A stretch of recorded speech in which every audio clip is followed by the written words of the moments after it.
in interesting times. Today's stories. U.S. general on Kabul streets after Kandahar attack.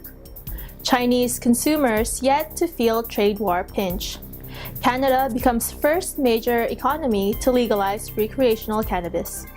Migrants hoping for better future cross Guatemala City. INC giving in Toronto continues for those devastated by tornado. Plus, Fan Expo takes Saskatchewan by storm. This is Eagle News Canada, bringing you stories from around the globe. I am Arnie Aquino.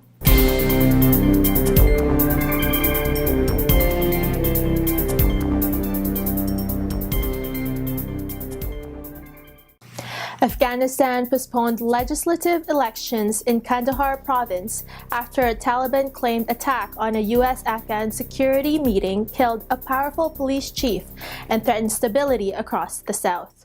Saturday's parliamentary ballot would be delayed by 1 week, a spokesman for President Ashraf Ghani said in a statement following an extraordinary meeting of the National Security Council.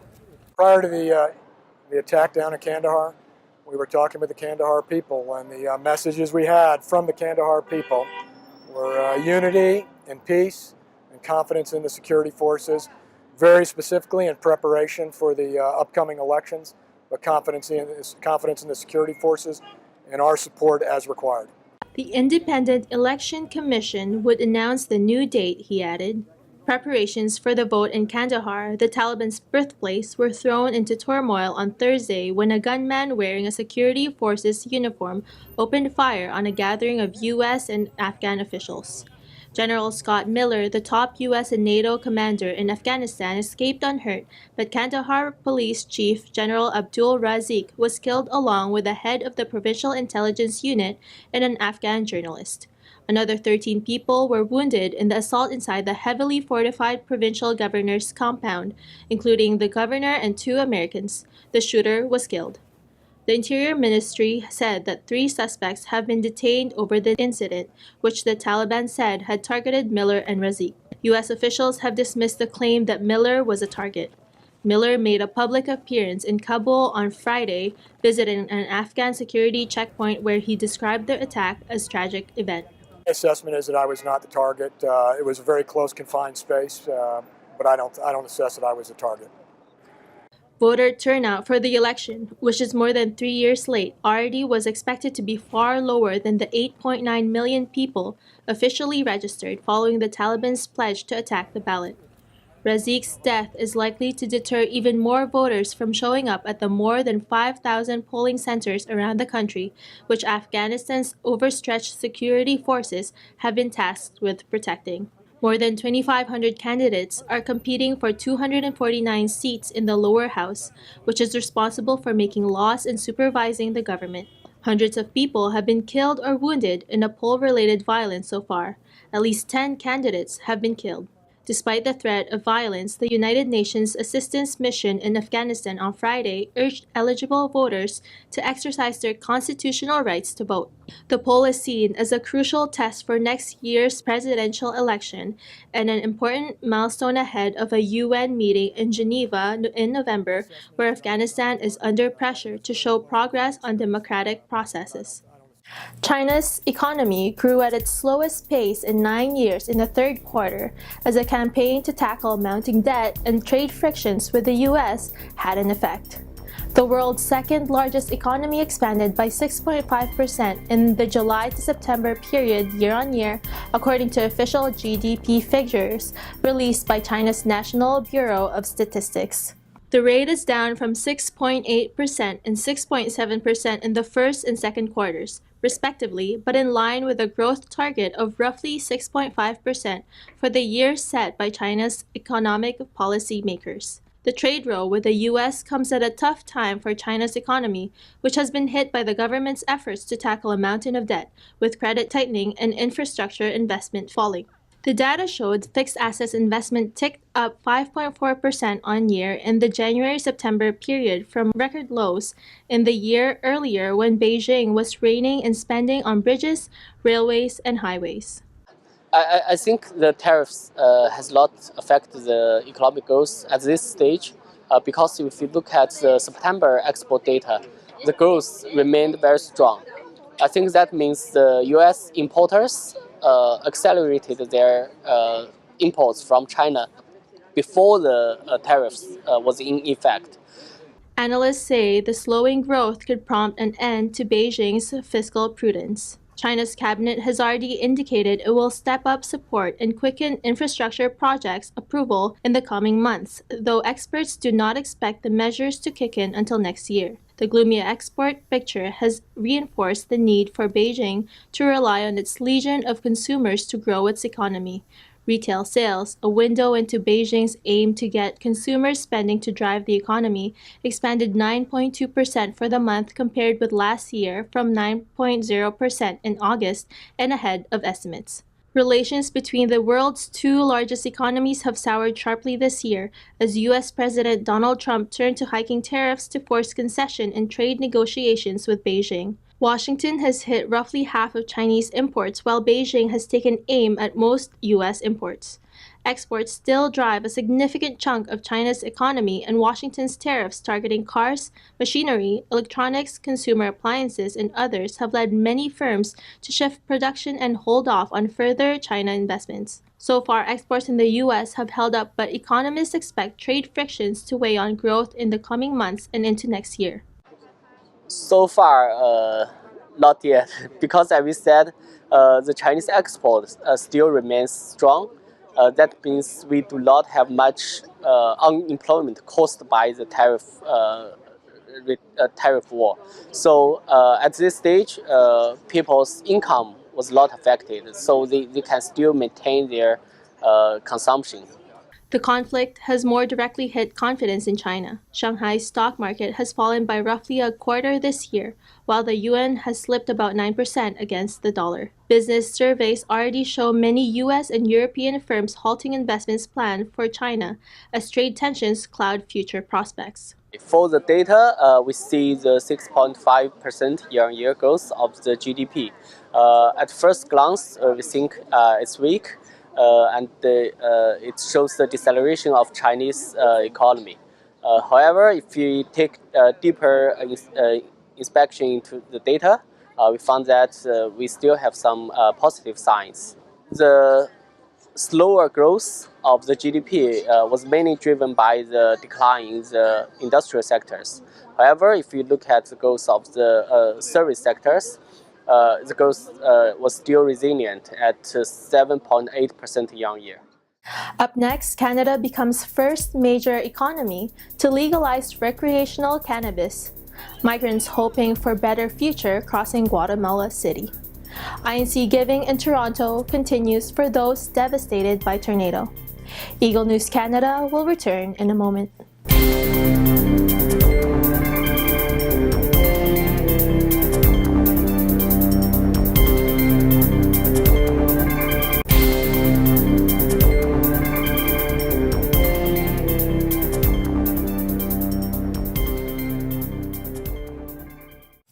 Welcome back. You are watching Eagle News Canada.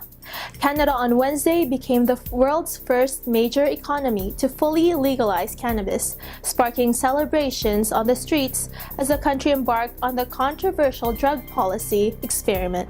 Throughout the country, huge lines outside pot shops snaked around the city blocks. Scores of customers braved the cold for hours outside Tweed, a pot boutique in St. John's, Newfoundland that opened at midnight, to buy their first grams of legal cannabis. Legalization has sent stocks in pot companies soaring on the Toronto and New York stock exchanges, but has also been sharply questioned by some health professionals and opposition politicians. Prime Minister Justin Trudeau has defended legalization, the fulfillment of a 2015 campaign promise, as intended to protect young people and to shut down drug dealers. The entry into force of the Cannabis Act makes Canada only the second nation after Uruguay to legalize the drug. How well it goes could have an impact on Canada's next election in 2019 and on whether other countries follow in its footsteps. When people start to see the consequences of legalization, they will blame Trudeau's failures for it, opposition Tory leader Andrew Scheer commented. In the United States, recreational cannabis has been legalized in 8 states, while countries such as the Netherlands and Spain have decriminalized pot possession. In total, Statistics Canada says 5.4 million Canadians will buy cannabis from legal dispensaries in 2018, about 15% of the population. Around 4.9 million already smoke. It's still unclear if legalization will undercut the black market. Prices for illicit pot have plunged to an average of 6.79 Canadian dollars per gram, and most legal sellers are charging more. Some doctors remain wary. Diane Kelsall, editor-in-chief of the Canadian Medical Association Journal, called legalization a national uncontrolled experiment in which the profits of cannabis producers and tax revenues are squarely pitched against the health of Canadians. U.S. President Donald Trump threatened to send the military to the Mexican border and to imperil a trade deal in an intensification of his anti-immigration rhetoric ahead of congressional elections. Y también le pedimos a la policía, a la migración de México, que nos deje, que llevamos una caravana pacífica. No vamos haciéndole daño a nadie, para que no, en Honduras ya no podemos vivir, no tenemos hogar, no tenemos hijos, todos se los llevaron, el río, las fundaciones, quedamos en la calle. Vamos buscando una nueva vida, un futuro mejor para... Trump has made security on the southern border one of the signature issues of his two-year presidency, calling for a wall and frequently railing against what he describes as a flood of rapists, gangs, and bad hombres. Even by those standards, his tweet storm, coming less than 3 weeks from midterm legislative elections where the Democrats may take the lower house from Trump's Republicans, was especially fierce. Referring to a so-called caravan of several thousand Hondurans that has departed in hopes of reaching the United States, Trump claimed Democrats were to blame for an assault on our country by Guatemala, Honduras, and El Salvador, with a caravan including many criminals. Trump tweeted that he would stop aid to the Central American states and said, "I must, in the strongest of terms, ask Mexico to stop this onslaught, and if unable to do so, I will call up the U.S. military and close our southern border." Even the recently renegotiated North American Free Trade Agreement, or NAFTA, between Mexico, United States, and Canada, which is now known as USMCA, could be under threat, Trump said. The row comes as U.S. Secretary of State Mike Pompeo prepares to embark on a tour of the region that will see him visit Mexico ahead of its December inauguration of President-elect Andres Manuel Lopez Obrador, as well as Panama. The president's message was part of a broad strategy to crack down on illegal immigrants and tighten rules for legal migrants. Barely a week goes by without Trump warning about the dangers posed by ultra-violent Central American gangs like MS-13, while chants of "Build the Wall" are a staple element of his pre-midterms campaign rallies. The latest focus is on more than 2,000 Hondurans who left last Saturday from the city of San Pedro Sula. On Wednesday, an advanced group of exhausted migrants reached Guatemala City, where they took refuge in a church-sponsored shelter. Their objective is now to regroup and press on towards the border of Mexico. The migrants say they organized for the long and difficult journey on social media, but Washington suspects the group has been organized as a deliberate provocation. Whether any military deployment to the border will take place is unclear. The president announced plans in April to send thousands of National Guard troops to the border, where they could remain until his promised wall is constructed. But at least 5 U.S. states later refused to send the troops amid an outcry over a since-abandoned White House policy to separate migrants' children from their parents at the border. INC giving efforts continue in Dunrobin and Kinburn after tornadoes devastate the cities. Here's Andre Lajoie for the report.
skilled and trained tradespeople have come to help repair the damage caused by their tornado.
Thank you, Andre.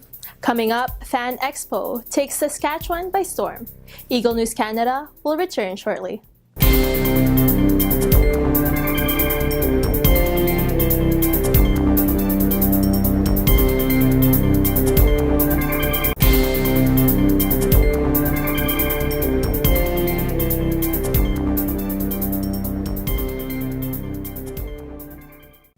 This is Eagle News Canada. I am Arnie Aquino.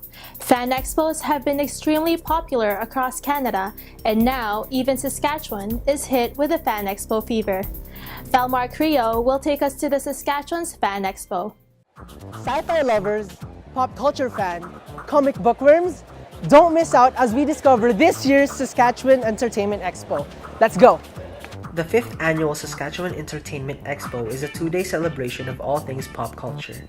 It runs from September 16 to 17 at Prairieland Park. Whatever you're a fan of, you'll find it at the Expo. Movies, TV shows, animation, horror, sci-fi, fantasy, gaming, and more. Saskatchewan Expo attracts over 15,000 attendees of all ages to celebrate fandoms of all kinds, from casual comic book readers to superhero superfans. Saskatchewan Expo brings in guests that you may have seen on your favorite TV shows or the big screen with your last visit to the theater.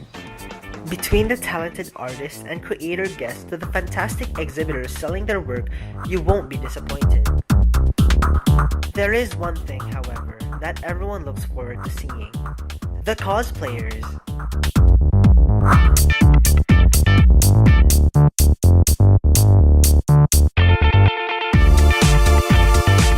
Meaning, childhood, or stars of my childhood, and all the fun things, the vendors, comics.